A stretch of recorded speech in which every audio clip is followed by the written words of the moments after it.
Minister Telangana, Sultania ji, all respected guests, on behalf of Himachal Pradesh, I welcome you.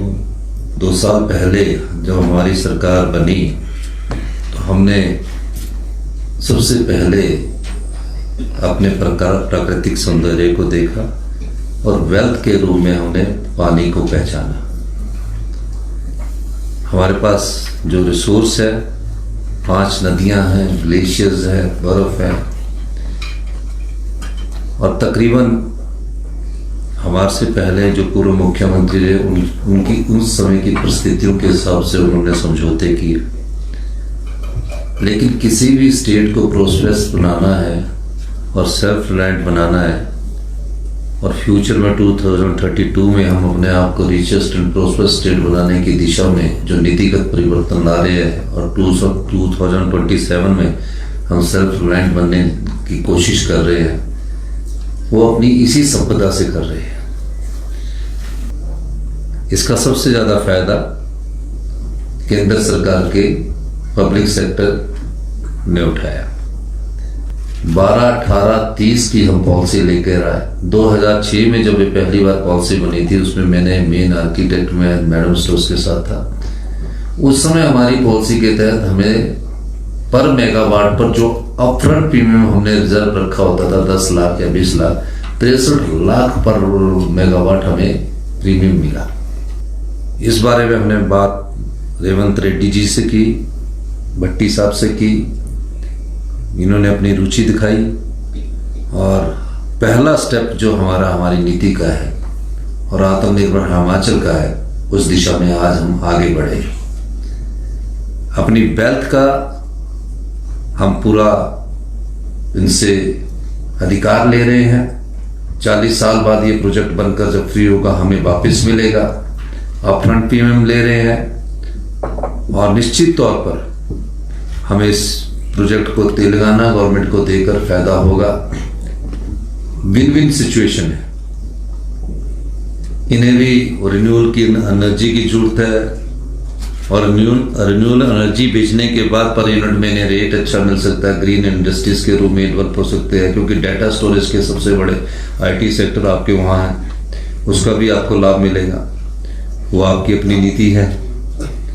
और मेरा ये मानना है कि जो प्रोजेक्ट अभी हमारे पॉलिसी के तहत कोई भी उपक्रम है, अगर हमारी शर्तों को नहीं मानेगी तो हम उनसे वापस ले लेंगे।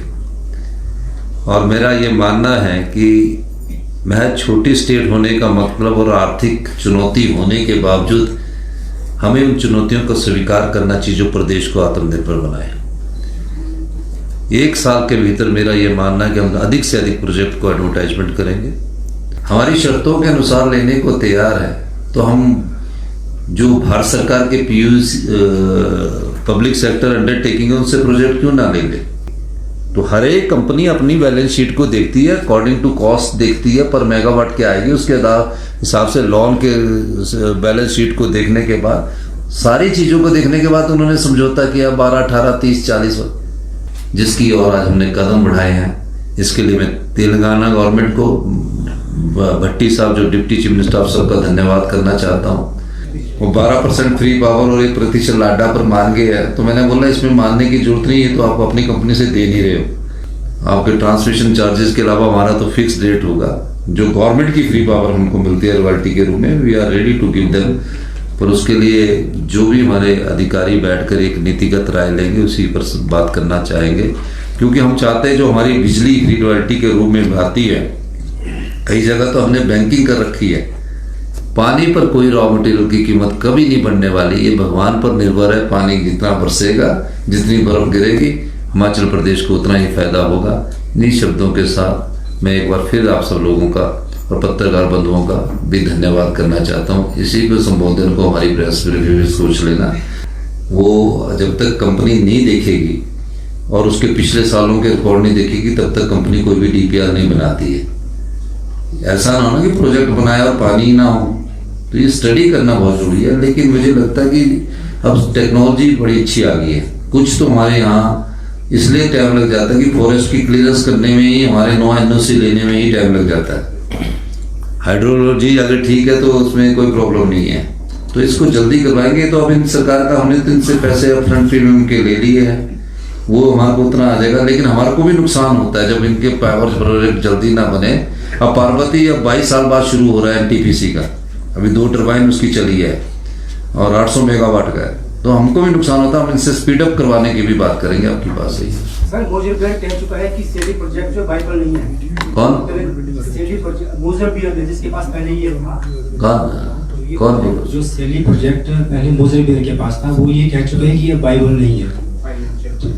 ये उनके कहने से थोड़ी बाइबल हो गया, ये तो स्टडी करके होता है। Thank you. कोर्ट में बोला है तो नहीं, वो अपना फ्रंट प्रीमियम वापस लेना चाहते हैं। वो तो लेना ही चाहते तो इसलिए सोचिए, उन्होंने 63 लाख रुपया पर मेगावाट बोला है, तो हम उनको फ्रंट प्रीमियम क्यों? ये तो स्टडी होगा, नहीं बाइबल होगा तो नहीं होगा।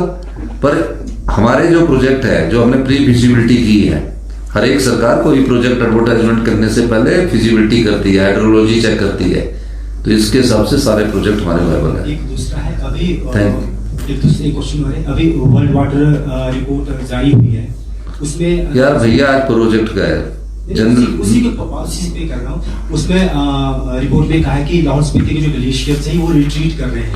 वो कोई प्रॉब्लम नहीं, वो आपसे ज्यादा सरकार उसका ध्यान रख रही है। Thank you.